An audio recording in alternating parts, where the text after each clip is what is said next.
Eh bien bonjour les amis, bienvenue aux auditeurs et auditrices de cette nouvelle chaîne des Chroniques du Sherpa. Comme vous allez le comprendre ici, nous allons faire non pas un retour vers le futur, mais bien un retour vers le passé, telle la machine du projet Looking Glass, afin de reprendre les événements en 2020 pour remonter l'actualité vers 2025. Je vous invite à me suivre au travers de mes très nombreuses analyses de situation qui ont rythmé ces dernières années au gré d'une multitude de sujets clivants concernant le plan divin et christique de l'Alliance et de la communication militaire Q. Du nouvel ordre mondial mort-né au nouveau monde et à l'âge d'or qui se profile à l'horizon, vous comprendrez un peu mieux ce plan militaire américain au travers de plus de 155 analyses écrites en temps réel et éditées en podcast par une très belle équipe d'âmes éveillées. Pensez à vous abonner à la chaîne et cliquez sur le pouce si vous en appréciez le travail. Merci à toute l'équipe Z qui œuvre sans compter ses heures pour offrir ces infos à l'humanité. Bonne écoute à tous et à toutes.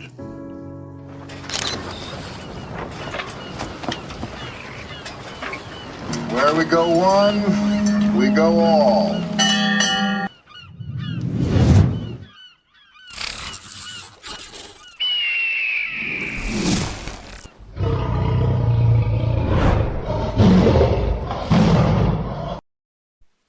Analyse du 3 mai 2023. Thierry Pirlot, Sherpa One. Drone et alerte sur Moscou. La vie de Vladimir Poutine menacée par un pétard pirate. L'Ukraine réfute l'attaque de drones sur le Kremlin. Sans blague. J'ai envie de dire que si la seule chose que l'OTAN est capable de faire en venant en aide aux Ukrainiens, c'est de cramer un drapeau russe au-dessus d'un dôme du Kremlin, alors Poutine peut dormir tranquille. Vous regardez un film. Et dans ce film, il n'y a aucune logique militaire depuis le début, il y a plus d'1 an. Il y a par contre beaucoup de clins d'œil de Poutine qui travaillent la main dans la main avec l'Alliance. Qui est l'ennemi ? Les États-Unis et son État profond démocrate, aidé par l'OTAN et le PCC, Parti communiste chinois, ainsi que l'Europe et tous ces technocrates, tous. Nous nous retrouvons donc en plein dispositif ennemi. Poutine, lui, est malin et connaît tous les préceptes de l'art de la guerre selon Sun Tzu. Tout comme pour les destructions contrôlées de ses pipelines Nord Stream 1 et 2, ainsi que celle de son pont de Crimée avec des dégâts très limités, il organise des pseudo-attaques de drones sur Moscou, pour se moquer de la faiblesse de l'adversaire et pour préparer sa légitimité à ce qui s'en vient. C'est-à-dire le massacre prévisible d'Ukrainiens qui se rassemblent pour la grande offensive de mai, désespérés et perdus d'avance contre l'armée russe. Mais ça, les Ukrainiens sont les seuls à ne pas le savoir.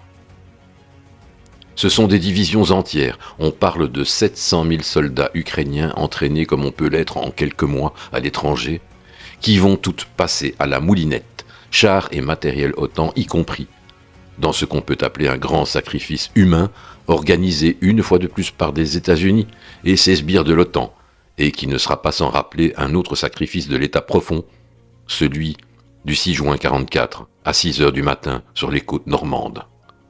Soit 666, une fois encore. Poutine est prêt depuis longtemps. Il attend son heure et cette offensive ukrainienne pour lancer sa propre contre-offensive, laquelle ne s'arrêtera plus avant d'avoir joint Odessa et la Transnistrie, ce qui marquera la fin des hostilités. Game over et clap de fin. Alors, prêt pour le spectacle ? Vous regardez un film de guerre, certes, avec des morts, mais un film tout de même. Sherpa One.